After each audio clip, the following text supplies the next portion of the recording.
Good evening, I'm Erin Davison. Conversations about race, while difficult, are very important.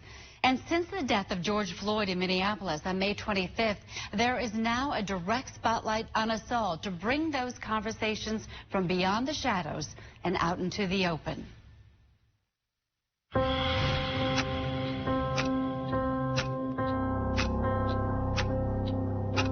What do you want? I can breathe. Breathe the name of it. I can breathe.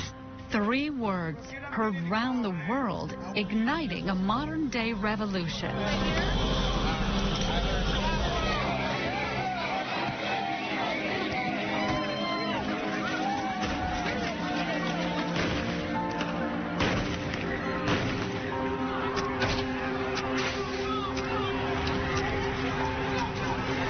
Protests starting in Minneapolis.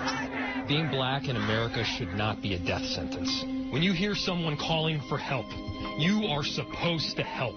What we saw was a man's life taken from him, and the inhumanity and cowardice of those officers. This is not a black people issue. This is a human issue. And if you are a human being, you should be outraged. Quickly spread throughout the country.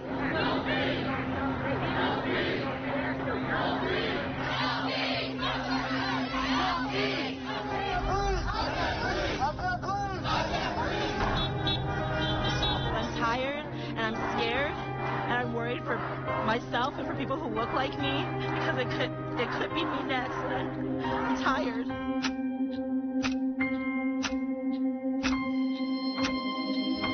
Including here in Northeast Wisconsin.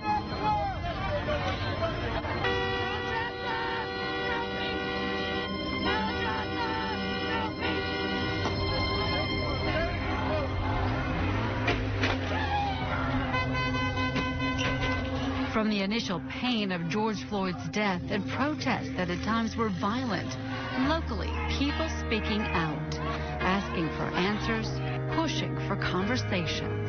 The only way to win is through peace. You match peace with peace, and that's how we gain victory. And if we don't want violence. This is all meant for peace. It's all just to get our word out and message. The people that rally, it's just showing a bad name, and that's not what we're here for. We're completely here for peace, love, and unity.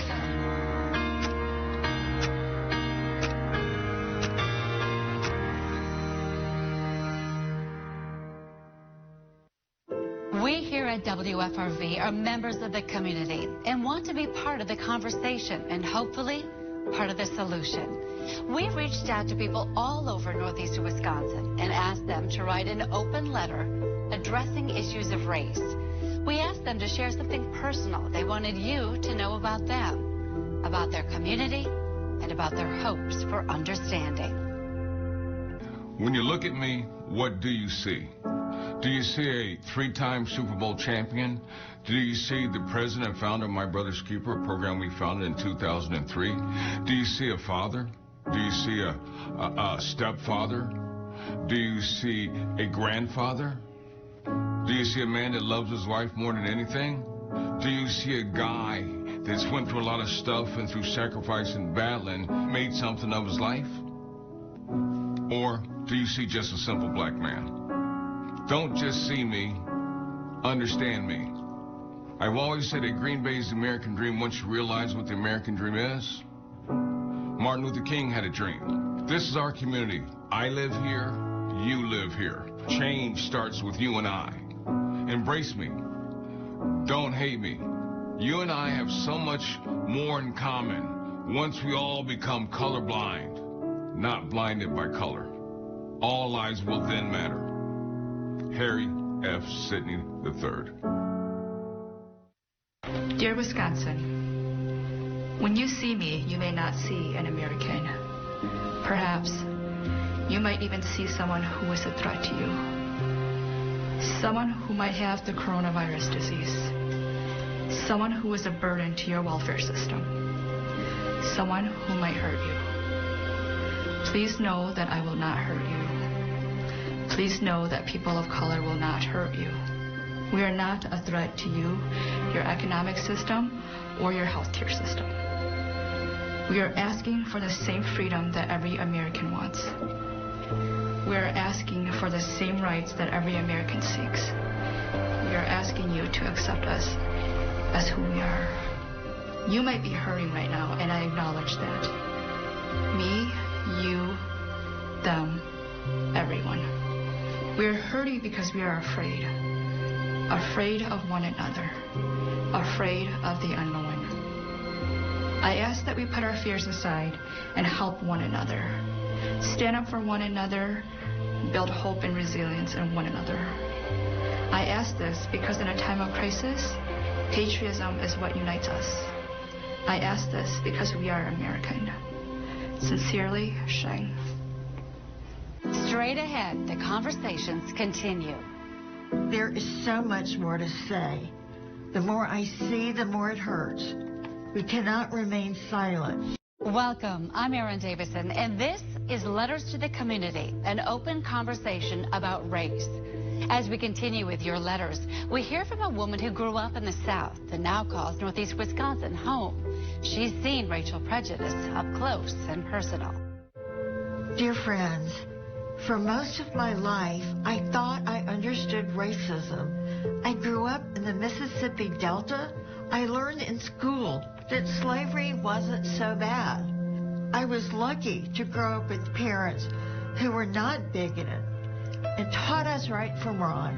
Bigotry is everywhere. The law often protects white people, but torments blacks.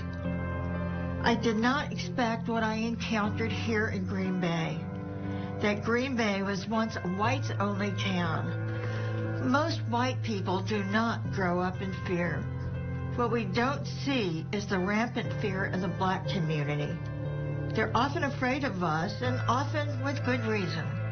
Sadly, because of my Southern upbringing, I understood Black Lives Matter, but until recently, I didn't understand the extent. Today, with cell phones everywhere, we see murder after murder.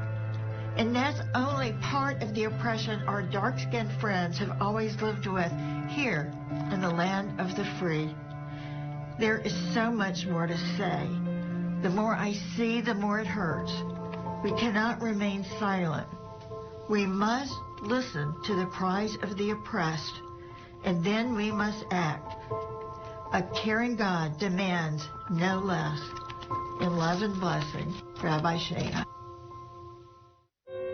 For years now, we have been protesting, giving speeches. We have asked for changes to be happen. We have been shot at, accused of things that we have not did because of our skin color. As you guys said, what should we do to make you guys feel more comfortable in our community? See it before you think about doing something. Not all colored people are bad. In fact, no one is. Everyone makes mistakes, but the fact we cannot walk down the street in our own skin color is ridiculous, and it is not fair. Everyone should feel safe in their community and skin color. We are trying to make this better for our new generations. Our parents should not have to teach us how to walk with our hands on the side when the police is around. We are just trying to make things better. Hello, Northeast Wisconsin. I am Grazia Villarroel, an international relations professor at St. Norbert College. I was born in Bolivia. When we arrived in Green Bay in 1990, and as one of the first Hispanic families in the area, we encountered the typical challenges immigrant families face in new communities. However, good neighbors made all the difference. I was fortunate to experience the wonderful Wisconsin hospitality right here in Alloway. Our beloved neighbor Audrey, may she rest in peace, had a beautiful playroom where she welcomed all the neighborhood children. Neighbors Molly and Gary helped in any way they could. We never had to ask. They would just appear when we needed them the most. Our sweet neighbor May always had freshly baked banana bread and welcomed you to her cozy home with a warm smile. They were all a blessing, and we were grateful. As neighbors, the more we learned from each other, the more we valued each other. The history of immigration to the U.S. has benefited from the broader community. Let's extend the hand of hospitality to neighbors and newcomers. Energy and innovation nested in a welcoming environment will ensure that our communities flourish. Letters from the Community, an open conversation about race, continues. I believe human skin color doesn't matter because we are all special in our own way. We need to treat each other as we would treat our family.